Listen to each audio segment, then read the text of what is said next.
Hai semuanya, gimana kabar kalian? Semoga selalu dalam keadaan baik. Welcome back di Ande Greystone Channel dan ini adalah segmen analisa pagi. Segmen di mana kita akan mengulas kembali untuk update news dan juga pergerakan dari market, khususnya market dari Bitcoin. Teman-teman, jika teman-teman melihat ada komen-komen nggak jelas di di kolom komen channel YouTube ini, itu semuanya adalah komen spam ya. Dia biasanya menggunakan beberapa kata kunci seperti nama koin atau nama token atau nama situs judi online yang dipromot seperti itu. Jadi teman-teman abaikan aja dan aku selalu melakukan monitoring dan aku akan hapus-hapusin komen-komen seperti ini ya ketika monitoring sedang berlangsung gitu. Jadi thank you banget buat teman-teman yang udah ngingetin teman-teman yang lain juga tentang mewaspadai yang namanya iklan-iklan judol, iklan-iklan token scam seperti itu gitu. Nah, sekalian aku juga mau jawab nih, ada teman-teman yang nanya, toko kripto ada masalah, kok 3 hari yang lalu transfer ke Bank Neocommerce itu nggak bisa, padahal setahun terakhir itu lancar. Jadi sebenarnya ini ada problem di banknya sendiri. Ya, tanggapan BNC atau Bank Neocommerce terkait dengan ada seorang nasabah yang menggunakan salah satu exchange juga ya. Dia coba untuk transfer tapi 4 hari saldonya belum masuk. Nah, itu kesalahan dari banknya guys. Jadi toko kripto so far masih aman sebagai crypto exchange ya. Dan aku udah pakai 5 tahun yang lalu.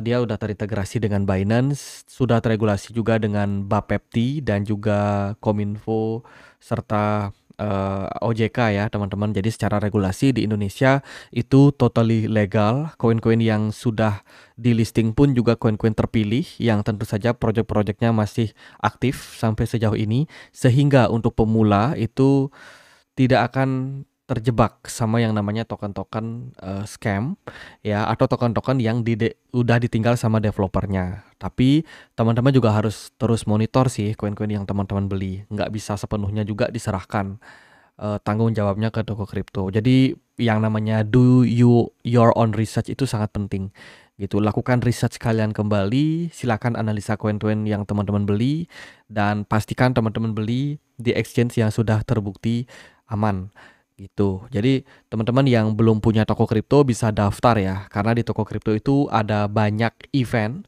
ya, kayak contohnya ada cashback jika teman-teman pakai deposit dengan Blue, lalu ada cashback juga kalau teman-teman depositnya dengan OVO. Dan bila teman-teman daftar dengan link yang ada di kolom deskripsi atau dengan kode referral aku yang ini, teman-teman bisa berpeluang mendapatkan yang namanya reward diskon fee sampai 30% setiap transaksi toko kripto kalian gitu. Jadi buat yang tertarik daftar silahkan cek link yang ada di kolom deskripsi. Kita akan mulai masuk ke pembahasannya mulai dari kalender ekonomi terlebih dahulu dan hari ini kita berada di hari Sabtu, nggak terlalu ada banyak sentimen dan juga news ya. Tapi kemarin hari Jumat market lumayan volatil. Pertama ada rilis data dari CPI Jepang di mana secara tren inflasi Jepang turun di bawah dari ekspektasi dari 3,1 menjadi 2,9 which is ini sentimen yang bagus. Kemudian dari Uni Eropa kemarin juga rilis data 3M Money Supply di mana trennya turun anjlok ya lumayan signifikan. Berarti supply uang beredar sekarang itu udah jauh turun. Kemudian dari Amerika Serikat kemarin ada data durables good orders. Dilihat dari datanya sih ini ya oke, lebih baik ya dibandingkan dengan forecast. Dan impactnya itu adalah penguatan tipis dari harga dolar. Kalau teman-teman perhatikan, altcoin mayoritas merah, tapi ada beberapa yang lawan arus. Nah, kalau kita lihat juga dari data marketnya ya teman-teman, ini adalah kondisi dari market saat ini. Emas itu berpotensi koreksi, mengalami penurunan jika dia gagal untuk mempertahankan pola symmetrical triangle yang terbentuk sejauh ini. Jika emas sampai turun di bawah dari 3.300, itu menandai proses penurunan lanjutan pada gold, yang berarti kondisi geopolitik semakin aman, semakin stabil. Perang udah mulai mereda tensinya sehingga market bisa consider, wah ini market udah mulai positif. Supply chain mungkin makin lancar sehingga ini merupakan indikasi positif terkait dengan geopolitik global, tapi harus tetap hati-hati dengan adanya serangan-serangan dadakan. Artinya gold turun itu berarti tensi geopolitik menurun juga, dan otomatis ini bagus buat perekonomian ke depannya. Ada potensi dari aliran dana gold ini akan masuk ke market-market beresiko gitu. Pertimbangannya adalah saham. Emerging market mulai naik ya. IHSG kemarin juga masih terbilang positif. Kemudian S&P 500, market saham Amerika juga terus mencetak new all time high-nya. Kemarin naik 0,4%. Lalu dari Bitcoin dan kawan-kawan memang lagi dalam tahap koreksi, tapi koreksinya ini belum terlalu signifikan dalam. Jadi bisa dibilang koreksi wajar, cenderung menarik ya untuk kita perhatikan. Bitcoin dominance pun juga cukup mendukung. Terjadi koreksi 0,6% sejauh ini. Nah, total tree ini adalah total market cap di luar Bitcoin dan Ethereum itu dalam 3 hari terakhir mengalami fase penurunan. Tapi fase koreksinya ini relatif lemah, relatif tidak signifikan. Jadi bisa dibilang aliran dana yang masuk ke altcoin di luar Bitcoin sama Ethereum itu so far masih sangat baik, masih sangat-sangat aman. Nah, sedikit juga terkait dengan USDT dominance. 3 hari terakhir itu mengalami kenaikan. Artinya ada aksi profit taking yang dilakukan oleh investor terhadap market kriptonya. Itu. Jadi bisa dibilang kalau Bitcoinnya kemarin mengalami koreksi lumayan dalam sampai sekitaran 15 ribuan, itu adalah aksi profit taking yang dilakukan oleh para retail. Probably retail, bukan whales, karena ya whales so far masih sangat uh, aman ya, masih sangat banyak pegang Bitcoin yang dia miliki gitu. Jadi so far market bullish ini masih belum berakhir sejauh ini. Secara tren, secara pergerakan menurut saya relatif masih aman. Nah, banyak juga nih di kolom komen yang komen karena setelah video kemarin kita upload ya, analisa pagi kita upload kemarin, itu banyak yang komen katanya market altcoin recovery, tapi kenapa kok marketnya turun lagi? Kita akan bahas nanti di akhir video, tapi kita mau kasih lihat teman-teman juga terkait dengan data dan juga news yang ada pada market. Oke, yang pertama, kemarin itu ada arus keluar yang diciptakan oleh 14.000 Bitcoin yang diduga ini adalah Bitcoin yang sudah di-hold selama 14 tahun yang mulai didistribusikan. Kemarin itu ada pemindahan ya. Terkait dengan total value sampai 1,6 miliar US dollar berupa Bitcoin, yang mana ini ditransfer ke beberapa exchange seperti Binance, Bybit, Bitstamp, dan beberapa wallet lainnya gitu. Jadi memang ada arus keluar yang terjadi pada Bitcoin, sehingga kalau teman-teman lihat dari chartnya Bitcoin kemarin, ini kalau kita lihat di time frame 15 menit, shred. Teman-teman, ini adalah ciri-ciri ya, dimana kalau biasanya ada wallet retail yang jualan, itu candlenya itu biasanya kecil-kecil kayak gini. Jadi dia itu kayak jualan, jualan, jualan. Karena retail yang dimaksud ini adalah dia punya banyak wallet ya. Jadi dia itu simpan Bitcoinnya tapi di banyak wallet. Nah, satu persatu tuh ditransfer. Makanya candlenya tuh relatif kecil-kecil kayak gini, tapi dia turun konsisten gitu. Beda kalau misalnya whales buang barang. Kalau whales buang barang itu biasanya candlenya panjang, besar, dan sangat signifikan. Nah, kayak contoh itu di sini. Di periode bulan Juli tanggal 15 itu ada whales yang buang. Di sini juga whales yang buang. Tapi kalau candlenya kecil-kecil dan turun konsisten kayak gini, itu biasanya sih retail gitu. Makin dilihat turun, orang-orang lain yang nggak tahu apa-apa pada ke-trigger ikutan jual juga. Makanya terjadi kepanikan gitu. Jadi ya so far sih aman-aman aja menurut saya. Memang ada aktivitas penjualan atau profit taking yang dilakukan oleh pasar. Nah, kalau dari ETF spot Bitcoin itu 3 hari terakhir sudah terjadi outflow ya, tapi outflow-nya itu nggak signifikan dalam. Nah, justru di perdagangan kemarin itu Bitcoin masih mencetak inflow sampai 226 juta. Ini kan menunjukkan bahwa antusiasme beli dari para investor yang membeli produk Bitcoin spot ETF itu so far masih bagus. Jadi dalam artian koreksi yang terjadi pada Bitcoin itu sebenarnya relatif aman dan relatif wajar. Ethereum Spot ETF justru belum sama sekali ada outflow. Ya, ini positif dalam sebulan terakhir gitu. Kemudian kemarin yang kena liquidity di market dalam 24 jam terakhir adalah di 500 juta US dollar. Relatif besar dari posisi long karena memang marketnya dikerek turun lumayan signifikan ke 15 ribuan.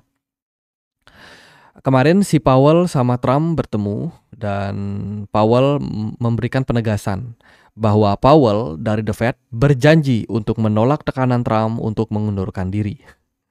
Jadi isu terkait dengan Powell mengundurkan diri, Powell mempertimbangkan untuk resign itu ditepis langsung oleh dirinya sendiri. Di mana Jerome Powell akan menghabiskan masa jabatannya sampai tahun depan ya. Kapan Jerome Powell pensiun? Nah, itu adalah masa jabatan Powell itu sampai Mei 2026. Jadi setahun lagi dia masih bisa menjabat. Setelah itu mungkin jabatannya akan digantikan. Ya, akan digantikan oleh siapa kandidat yang dipilih oleh Trump gitu. Jadi selama setahun ke depan kita masih akan ketemu nih sama kakek Powell. Jadi don't worry, Jerome Powell mungkin belum akan resign. Ada berita bagus dari Winthree, Winthree Therapeutic ya, baru saja announce mereka akan menginvestasikan sekitar 520 juta US dollar untuk membeli BNB, Cryptocurrency Treasury Strategy. Ini adalah berita bagus buat holder BNB karena akhirnya institusi kembali ada yang membeli atau akan membeli BNB sebagai cadangan treasury mereka. Total pembeliannya 500 juta US dollar, relatif besar. Semoga aja ini merupakan good point. Kemudian dari berita yang lain adalah, nah ini, apa yang terjadi pada siklus 4 tahunan Bitcoin. Biasanya itu kan Bitcoin itu relatif bullish di tahun keempat, ya, setelah dia mencapai titik bottoming gitu. Jadi kalau kita perhatikan, harusnya Bitcoin itu mengalami bottoming di kisaran atau mengalami puncak ya, puncak rally itu di 2024. Tapi ternyata sampai 2025 Bitcoin cetak new all time high-nya saat ini. Jadi ada beberapa faktor kenapa siklus 4 tahunan Bitcoin itu tidak terjadi. Yang pertama adalah kekuatan yang diciptakan oleh siklus 4 tahunan sebelumnya yang cenderung relatif lebih lemah. Artinya power dari siklus sebelumnya itu cenderung relatif lemah. Yang kedua adalah pengurangan separuh menjadi setengahnya dalam 4 tahun. Ini terkait dengan halving, teman-teman. Halving menciptakan kelangkaan pada Bitcoin. Ya, halving juga menciptakan yang namanya penurunan tekanan karena Bitcoin makin lama makin langka. Yang ketiga adalah siklus suku bunga positif untuk kripto, yang mana kita akan melihat penurunan suku bunga lebih lanjut di 2025 dan juga 2026. Sehingga harapannya meningkatnya liquidity ini bisa berdampak positif ke market. Yang berikutnya adalah terkait dengan adanya kekuatan yang lebih besar yang bergerak dalam garis waktu yang tidak sinkron. Ini terkait dengan regulasi yang sudah lebih baik sama market kripto, terus juga institusi yang sudah mulai banyak masuk ke market itu. Jadi faktor-faktor tersebut membuat bisa dibilang siklus 4 tahunan Bitcoin yang harusnya puncak di 2024 tidak terjadi lagi di 2025, bahkan diprediksi bakalan kembali berlanjut sampai 2026 nanti. Jadi masih sangat menarik untuk kita perhatikan ke depannya untuk market Bitcoin dan juga kripto. JP Morgan, stablecoin will be integrated in traditional financial. Jadi kalau kita lihat dari berita terbaru, ini bakalan menjadi berita yang bagus, di mana JP Morgan, salah satu perbankan terbesar ya, itu akan mengadopsi lebih banyak penyedia layanan kripto, termasuk untuk pembentukan CBDC dan juga mendukung tokenisasi real world asset.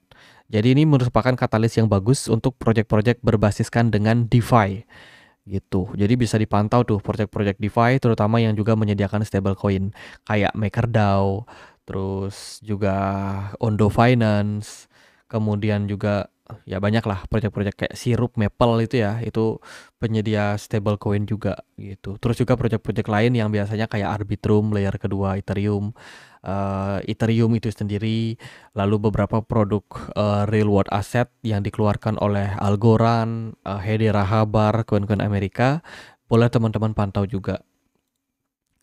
Itu sih beberapa data dan fakta yang kita temukan di market. Lalu gimana progres pergerakan dari Bitcoin? Seperti yang saya bilang dari beberapa hari terakhir, Bitcoin ini masih aman.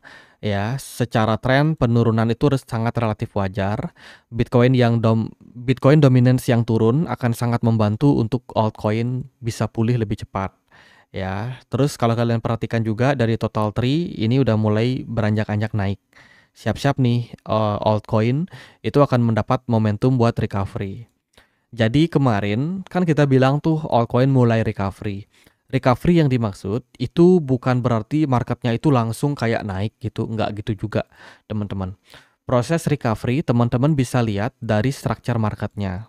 Apakah marketnya itu creating new swing low baru atau creating new lower low baru, ataukah dia sudah create yang namanya new higher high atau higher low baru gitu. Jadi kalau kita lihat dari proses pergerakan ya, ini kita pakai contoh Ethereum.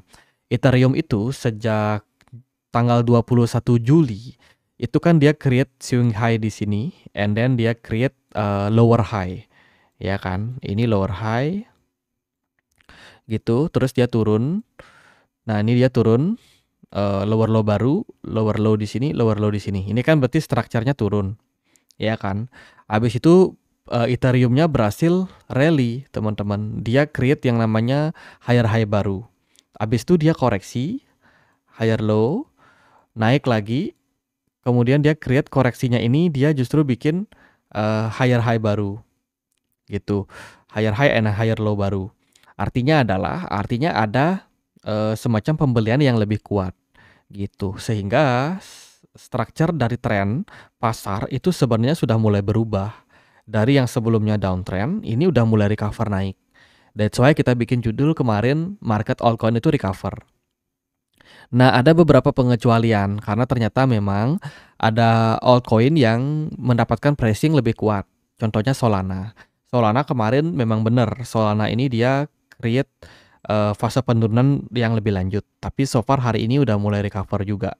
Gitu. Beberapa koin yang sempat kita mention sebelumnya kayak XRP ini so far masih aman. XRP dia secara higher high itu cenderung meningkat. Ya, artinya tren udah mulai recover gitu. Nah, di sini higher low ya kelihatan. Ini titik terbawahnya, ini titik terbawah kedua itu nggak lebih dalam daripada titik terbawah pertama gitu. Kemudian juga tercermin pada chartnya Litecoin. Relatif sama kok teman-teman. Terus BNB, nah ini kalau kalian perhatikan semuanya recover. Ondo Finance ya agak lemah, tapi so far dia recover juga. Gitu. Algorand ya tipis teman-teman. Terus BGB ya dia turun. Dia sedikit di bawah performannya. Terus Avalanche juga ini belum bisa rally di atas dari resistance. So far masih under pressure. Link juga masih bertahan di area support gitu. Jadi mayoritas kripto yang saya pantau ini terbilang masih relatif bagus dan relatif aman gitu. Jadi hari ini gimana pergerakan Bitcoin? Apakah Bitcoinnya bakalan kembali positif atau bagaimana? Kalau dari saya sendiri sih melihat selling pressure kemarin udah cukup ya, udah cukup membuat marketnya tertekan dan sekarang waktunya buat recover. Bitcoin kalau kalian perhatikan di time frame 1 jam itu ada potensially double bottom. Overall sih sudah ditembus dan sekarang mungkin akan melihat sebuah pergerakan rally pada Bitcoin. Gitu. Untuk target kita bisa lihat di 19.300 secara jangka pendek. Gitu. Disclaimer karena ini semua bisa saja salah, tapi at least kita lihat gambaran umumnya kemana kira-kira pergerakan dari arah Bitcoin. Gitu. Aku sedikit melakukan penyesuaian juga untuk wave 4, ternyata agak sedikit di bawah dibandingkan dengan ekspektasi kita. Dan sejauh ini gap yang tercipta pada Bitcoin di kisaran level 13 ribuan sampai 14 ribuan ini masih belum ditutup. Ya, jadi kita masih harus wanti-wanti adanya probability untuk koreksi lebih lanjut pada Bitcoin. Dan kemarin di grup di komunitas kita juga sempat bikin survei ya, dan ya gampang, gimana reaksi kalian melihat market drop ya kemarin siang. Itu ternyata 50% teman-teman yang join komunitas pada beli lagi. Itu keren banget, saya salut banget. Ada 35% yang menunggu ya turun lebih dalam. 5% cut loss, ya at least nggak banyak yang cut loss. Dan yang 18% itu cashnya udah habis katanya, jadi nggak DCA, jadi cuma bengong aja liatin market gitu. 50% yang beli ini berarti sudah berhasil menerapkan yang namanya money management yang baik. Itu membuktikan bahwa mereka itu udah stabil secara psikologi dan juga berani beli ketika marketnya lagi turun dan melihat ada potensi recover gitu. Terus yang 35% ini gimana? Dia masih nunggu karena gapnya belum ketutup. Ya, jadi relatif wajar juga untuk untuk rencana yang diinginkan gitu. Target price yang diinginkan itu masih belum tercapai. Makanya masih menunggu gitu. Tapi so far juga terbilang bagus karena manajemennya udah proper ya, dia tahu kapan harus masuk dan kapan harus jual. Yang cut loss mungkin karena panik, karena masih baru di market. Wah, ini market kiamat, akhir dari bear market dan lain sebagainya ya, terpengaruh sama media atau sama grup-grup lain yang cenderung nge-FUD ya kan, grup-grup lain yang menakut-nakuti. Nah itu. Terus yang cashnya habis ya nggak apa-apa. Mungkin teman-teman punya keperluan lain sehingga cashnya dialokasikan ke tempat yang lain dulu. It's okay, teman-teman mungkin bisa beli lagi nanti. Apalagi udah akhir bulan, siapa tahu pada gajian. Itu. Jadi so far kalau menurut saya pribadi market masih relatif aman. Kalaupun seandainya pergerakan Bitcoin ini recover, semoga bisa recover dengan baik ya di weekend kali ini gitu. Dan juga gini teman-teman, market ini sekarang sedang menuju atau mendekati yang namanya keputusan suku bunga Powell. Semua orang itu sudah tahu sih bahwa Jerome Powell ini masih akan menahan suku bunganya. 95% konsensus percaya bahwa Jerome Powell atau The Fed itu masih akan mempertahankan suku bunga Amerika Serikat, suku bunga Bank Sentral Amerika Serikat di 4,5%. Yang artinya adalah mereka udah tahu lah ini suku bunga bakal ditahan. Sehingga marketnya udah bereaksi lebih dulu dari sekarang, antisipasi hal tersebut. Tapi yang perlu kita perhatikan adalah apa isi pidato yang akan disampaikan oleh Powell pada hari tersebut gitu. Itu yang paling penting untuk kita nantikan. Jadi menurut saya adalah ya market koreksi itu sangat relatif wajar ya. Sangat wajar, apalagi orang-orang juga udah pada tahu nih. Wah, Powell nggak mau turunin suku bunga. Ya udah deh, kita jualan dulu gitu. Siapa tahu nanti di hari keputusan suku bunga marketnya justru malah udah recover lagi gitu. Jadi itu ekspektasi dari saya dan apa yang saya perhatikan sekarang so far. Kesimpulannya adalah altcoin mayoritas itu masih aman. Beberapa altcoin yang kita mention yang masih bertahan di area support penting masih dijaga dengan baik. Ada Chainlink, lalu ada XLM enggak sih, XRP ya, justru XRP, Ethereum so far so fine. Kemudian Solana ini juga masih dijaga di area supportnya, jadi masih sangat bagus. Litecoin juga masih terjaga sedikit di atas area support. BNB so far masih sangat baik. Kemudian Algorand, koreksi dulu lah Algorand ya kan. Terus ada ya ini Algorand, terus ada Ondo Finance ya. Tadi kita lihat Ondo Finance sama Avalanche ini dia masih ketahan di area resistance gitu. Jadi mungkin butuh untuk koreksi-koreksi kecil dulu. Tapi so far kalau yang aku perhatikan ini masih lumayan relatif positif gitu. Paling untuk tren berikutnya kita tunggu aja marketnya recover dulu. Etienne kalau Bitcoin bisa menuju ke 19.000 itu adalah tren positif untuk kita perhatikan. Tapi juga harus diingat bahwa masih ada opportunity untuk market turun lebih dalam, jemput liquidity yang ada di bawah. Jadi sekalipun marketnya recover secara jangka pendek, ini saya belum clearly yakin kalau Bitcoin bakalan kembali lanjut bullish dalam jangka waktu dekat. Bisa saja ya bisa saja marketnya naik sebentar and then dia turun balik lagi gitu. Jadi ya itu, kita ikuti aja kemana arus dari pasar, teman-teman. Tapi dari apa yang saya perhatikan, ini masih sangat-sangat aman untuk mayoritas altcoin. Semoga Bitcoin dominance nggak naik lebih tinggi lagi ya, karena kemarin dia ketahan di area resistance 4,6 ya, 4,6 ribu.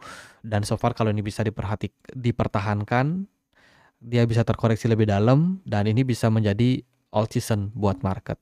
Gitu. Fear and Greed kemarin, Fear and Greed Index kita coba cek, kemarin itu ada di poin 70.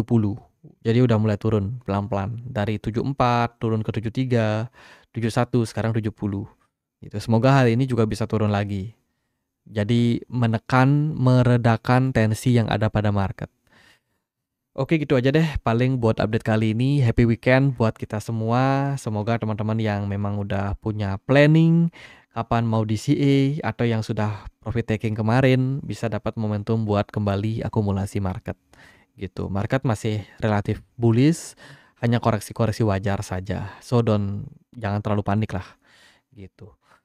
Kita punya komunitas diskusi di Telegram, tempat aku untuk update berita-berita terbaru. Bagi teman-teman yang pengen untuk join, linknya ada di kolom deskripsi. Sekian aja akhir kata saya Andre, makasih.